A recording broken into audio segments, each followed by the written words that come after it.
요즘 생명이라는 말을 많이 듣게 되는 것 같아요.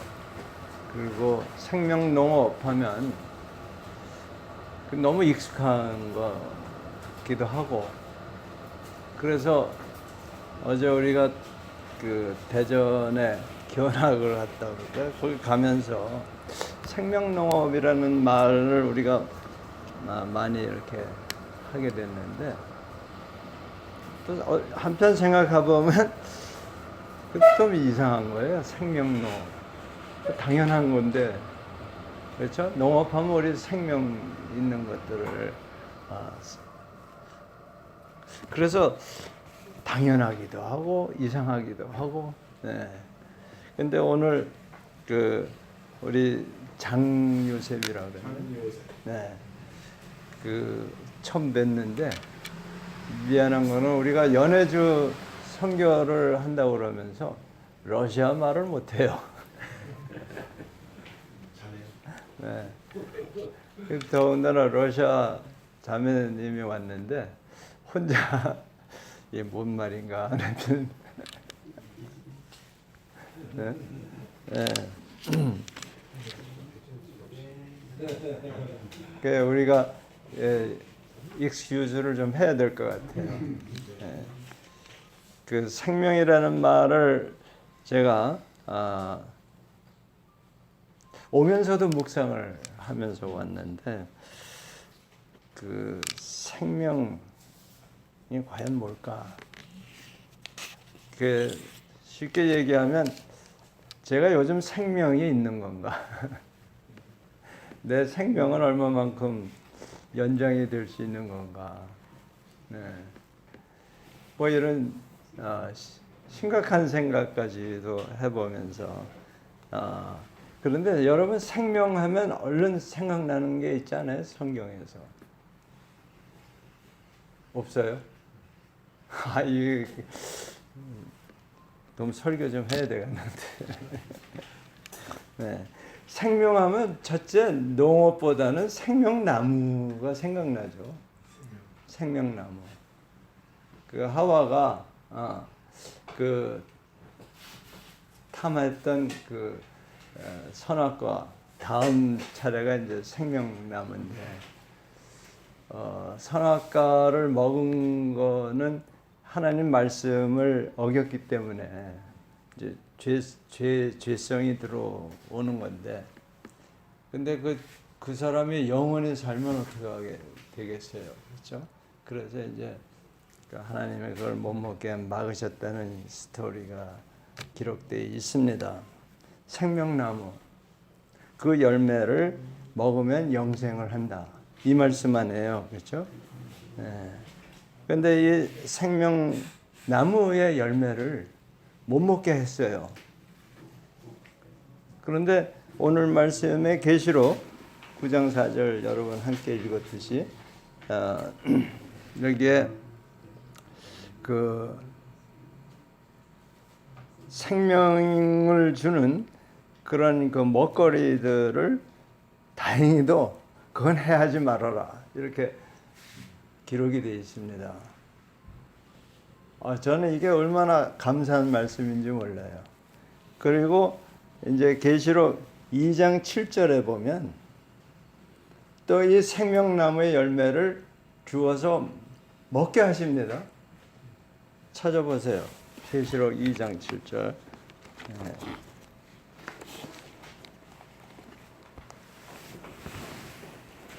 보면 귀 있는 자는 성령이 교회들에게 하시는 말씀을 들을지어다. 이기는 그에게는 내가 하나님의 낙원에 있는 생명나무의 열매를 주어 먹게 하리라.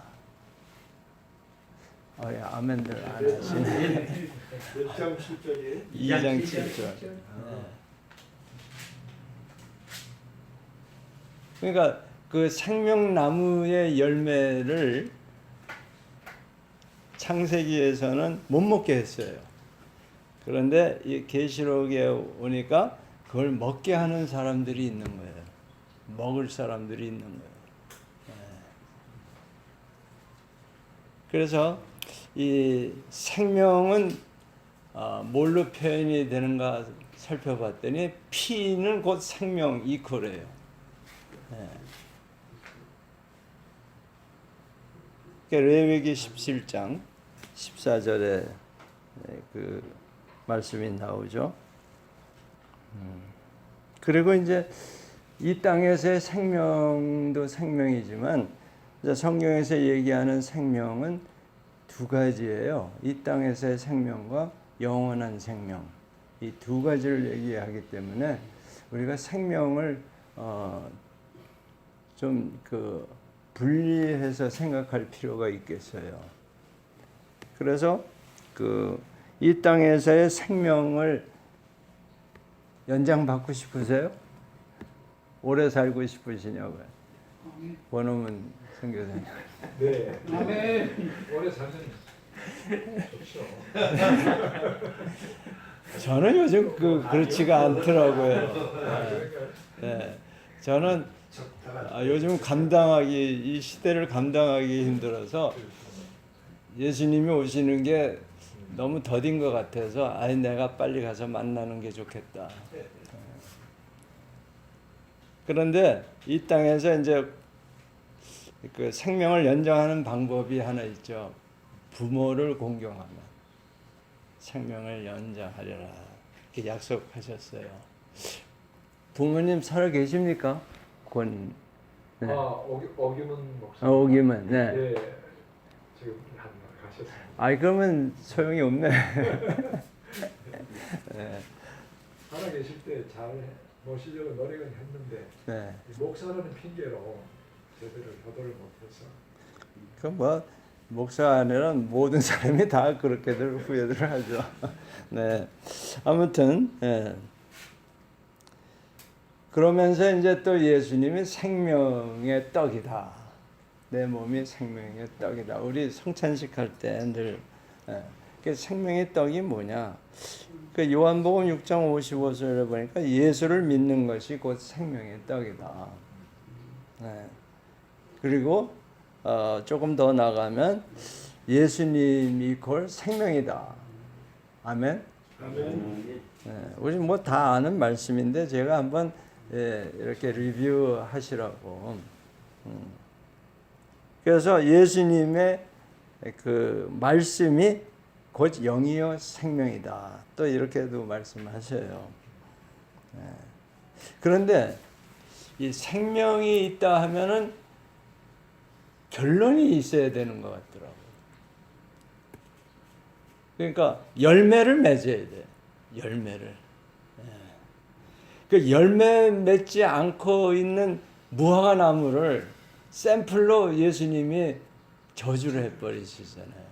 근데 그때는 그 무화과 열릴 시기도 아닌데 그렇게 하셨다는 게 너무 이상해서 제가 좀 생각을 해봤더니 그 메시지를 주시기 위해서 마지막 때 예수님이 제자들에게 메시지를 주기 위해서 열매를 꼭 맺어야 된다는 걸 강요하시는 도구로 쓰셨던 게 아닌가.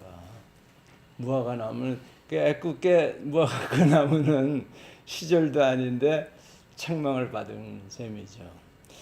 아무튼 그것도 제가 좀 한참 묵상해서 얻은 건데 왜 그러셨을까? 아무튼 열매 맺는 게 그만큼 중요하다는 메시지가 아닌가. 그래서 우리 인생에 있어서도 뭐 열매를 맺어야 되는 거고 업적이라고 그럴까? 그래서 생명을 주신 이유는 be fruitful, 열매 맺어라 이런 얘기예요. 생육하라는 말 뜻이 그거더라고요. 열매를 맺어라. 아들, 딸을 낳아라 뭐 이렇게 해석해도 좋을 것 같습니다. 그 다음에 번성하라, 퍼뜨려라 이런.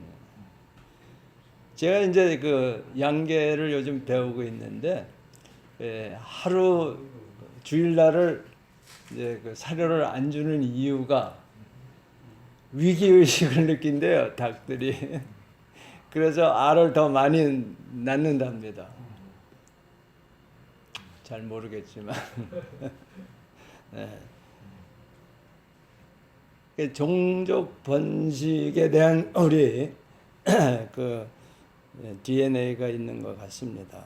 예. 그래서 그러자면 이 씨를 맺어야 되거든요. 근데 요즘 씨를 맺긴 맺는데 이 열매를 못 맺는 씨들이 있죠. 거기에 유전자 변형한 그 채소들, GMO가 그 씨를 맺긴 맺어요. 그런데 그게 그 다음에 열매를 못 맺는 씨야. 혹시 우리들이 그런 건 아닌가? 모든 GMO 농산물이 다 그렇습니다. 네. 그렇지. 네, 그 다음에 그걸 할 수가 없으니까 다시 구입을 해서 씨를 심어야지. 네. 그래야지. 그걸 다시 모든 생산을 GMO가 네. 그런데 이제 뭐 거의 90% 이상의 지상의 씨앗을 다 소유권이 있어요. 다 사들였어요. 그러니까 저는 이제 정말 이제 사는 게 생명이 있는 게 정말 복인가. 이 우울증까지는 아니래도 패시미스틱한 제 감정이 그래요 요즘. 그러니까 오기면 선교사를 보면서 다시 생각해야 되나 뭐 이랬는데.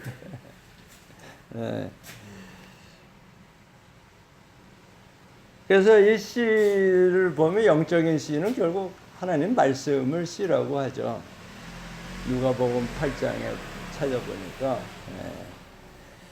그리고 거듭난다, 본어게 난다는 것도 결국 말씀으로 거듭나는 거죠.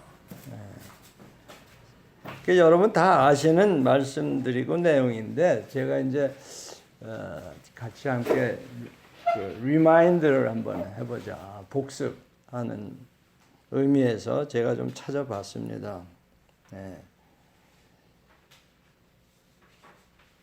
그런데 이제 그 계시록에 보면 5번째 천사라고 되어 있던 거예요. 계시록 9장. 그 나팔을 부으니까 그 무저갱이 열리고 연기가 나오고 황충이 나오고 그런데 요즘 그 유럽에서 또 메뚜기 떼가 또 뉴스에 보니까 황충이 그런 게 아닌가 연상이 되더라고요. 아무튼 우리 이 생명이 있으면 열매를 맺어야 된다. 열매를. 그래서 그 우리나라에서도 아이를 못 낳는 분들에게는 굉장한 그 형벌이 있었죠, 사실은. 이혼 사유도 되고. 근데 그런 육신의 열매, 즉 자식을 못 낳는 것 때문에 이제 그런 어려움을 당하고 했는데 사실은 영적인 열매를 우리가 맺지 못하는 것도 마찬가지가 아닐까. 여러분 그 유태인들이 그 여자는 무조건 아들을 낳아야 된다는 사상이 있었어요. 아시죠? 그 메시아 사상 안에요. 그 왜냐하면 창세기 3장에 나오는 여자의 후손에서 이제 메시아가 태어날 거라고 한 말을 직역한 거죠. 그래서 다말이 그 우리가 이해할 수 없는 일을 벌이죠. 그러니까 맏아들하고 결혼했는데 아이가 없어서 둘째 줬는데 둘째도 또 죽어요. 그러니까 이제 그 유다가 셋째 아들은 안 주죠. 이게 아들 잡아먹는 며느리가 들어왔네 이런 얘기예요. 그래서 이제 어린다는 핑계로 너 집에 가 있어라 해서 친정으로 보내는 겁니다. 다말이. 그러니까 다말은 이게 여자는 뭐 해야 돼? 아들을 낳아야 돼. 그러니까 우리나라의 옛날에 아들을 낳지 못하는 것보다도 더 유태인들은 아들 낳는 게 굉장한 숙제였어요. 그러니까 자기 의무를 다 못한 거예요. 예? 열매를 못 맺은 거야. 그러면 그게 무슨 뜻인가 했더니 그게 그 혹시 나를 통해서 메시아가 태어날 수도 있겠다 하는 그런 그 기대감들이 있었던 것 같아요. 우리하고는 조금 차원이 좀 다릅니다. 그 아들 선호 사상이. 그래서 어떻게 합니까? 불륜을 저지르죠. 우리가 보기엔 불륜이에요. 엄연한 불륜인데 그럴 수 있을까 할 정도의 사건을 만들지 않습니까? 다말이. 예. 그런데 사형 직전에 그 유다가 며느리에게 뭐라고 그래요? 여러분 그거 기억 안 나세요? 내가 네가 나보다 옳다. 의롭다라고 오히려 칭찬을 하고 백기를 듭니다. 왜 그랬을까요? 자기는 육신의 종족 보존을만을 생각한 거예요. 그래서 이 셋째 아들까지 죽으면 안 되기 때문에 안 준 거라고요. 그 유태인의 그 문화에 의하면은 형의 아들이 없으면 동생이 이어서 아들을 형의 아들로 놔줘야 되는 의무가 있는데 그걸 이제 피하려고 꾀를 쓴 거예요, 유다가. 그런데 다말은 이 걸리면은 이 사형이 아니라 돌로 화형까지 당하는 위험한 짓을 한 거예요. 그래서 불에 태워라 유다가 명령을 했는데 알고 보니까 그 주인이 자기야. 이런. 그러면 이 거기서 그래도 유다가 훌륭한 게 뭐냐면 인간적인 생각에서 벗어납니다. 인간적인 그 가치관에서 벗어나요. 그러면서 얘는 그래도 메시아를 기대하면서 했구나. 그러니 네가 나보다 옳도다.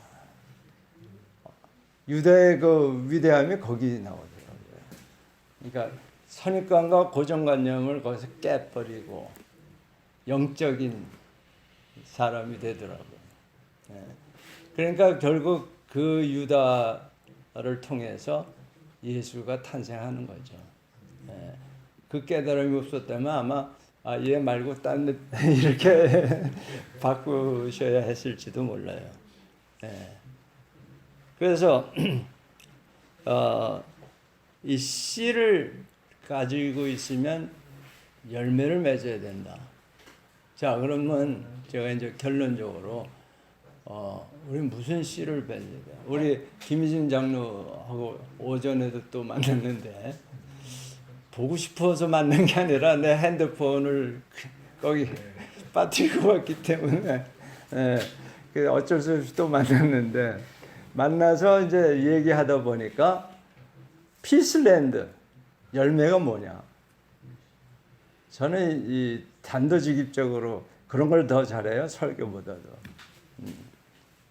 그러니까 열매를 맺지 않으면 그건 뭐 노력상을 받을지는 모르지만 열매를 맺어야죠. 아멘들 정말 안 하시네. 네. 그 가슴에 찔려서 아벨 장로님 열매 여기 있잖아요.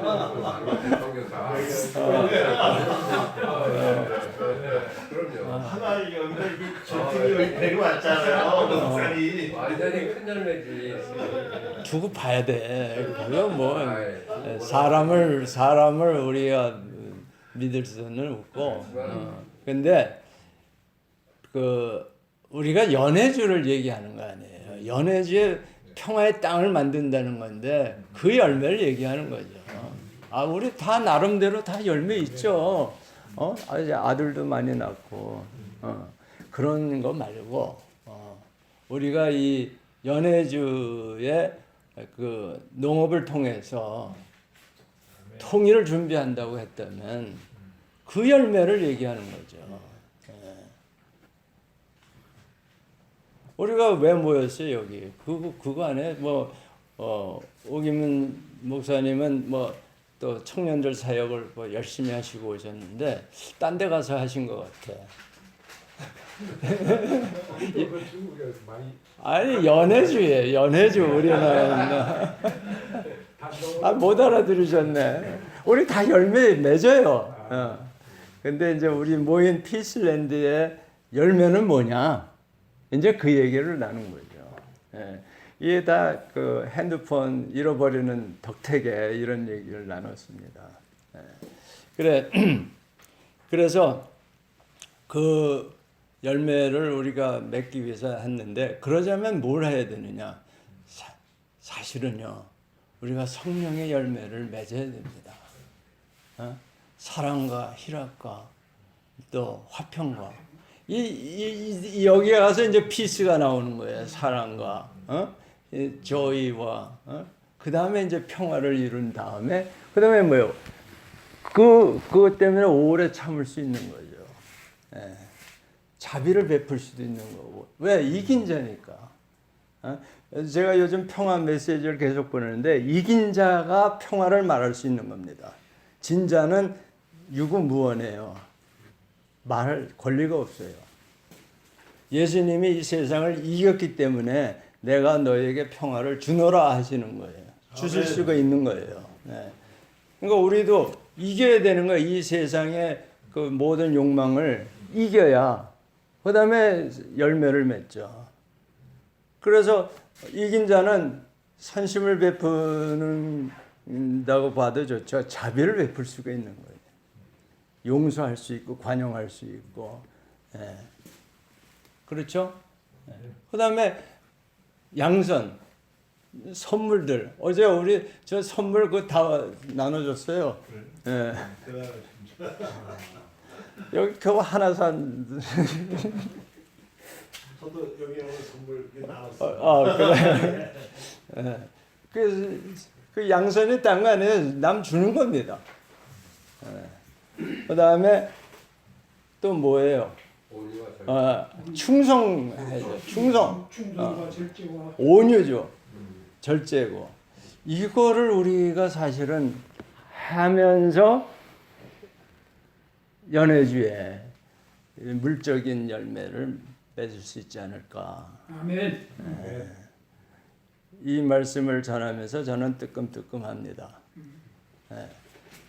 근데 여러분 온유가 뭔지 생각해 보셨겠죠? 온유가 뭘까? 온유. 그러니까 겸손은 또 뭘까? 비슷한 말인데 온유와 겸손 성경에 많이 나오는 말인데 그 데피니션을 제가 생각한 게 아니라 제가 읽었어요. 온유라는 건 우리 성경적인 하나님 앞에서의 온유는 하나님이 드러나게 하는 게 온유다. 하나님의 능력이 나타나야 나를 통해서 하나님의 능력이 나타나야 내가 온유하다. 그거 인정을 받은 겁니다. 겸손은 또 뭘까? 하나님 앞에서 겸손. 사람 앞에서 겸손은 손바닥만 비비면 될지 모르지만 하나님 앞에서는 이거 해가지고 안 되잖아요. 그럼 하나님 앞에서의 겸손은 뭐냐? 이게 돼야 이제 성령의 열매가 열리지 않을까 생각을 합니다. 그 겸손은요, 하나님 앞에서 나를 철저하게 부인하는 겁니다. 자기를 부인하고 나를 따르라 하신 예수님의 그 말씀이 겸손입니다. 그러니까 부인한다는 건 뭐예요? I'm nothing이에요. 난 아무것도 아닙니다. 내가 한 게 아무것도 없고요. 내가 가진 것도 없습니다. I'm nothing, I have nothing, I have done nothing. Nothing, nothing, nothing. 그게 하나님 앞에서의 겸손이고 그럴 때에 성령의 열매가 맺어지는 줄로 믿습니다. 아멘. 우리 다 같이 기도하시겠습니다. 우리에게 생명 주시기를 그토록 원하셨던 주님, 정말 그 생명을 주시기 위해서 생명을 버리신 그 그 주님의 그 사랑을 우리가 알기에, 깨닫기에, 느끼기에 이렇게 한자리에 모였습니다. 주님, 우리의 이 부족한 사랑이지만 주여 우리를 북돋아 주시고 일으켜 세우시고 이 세상의 그 유혹과 욕망을 이기게 하시고 영광받아 주시옵소서. 이 피스랜드를 통해서 하나님의 영광이 드러나게 하여 주시옵소서. 예수님 이름으로 기도했습니다.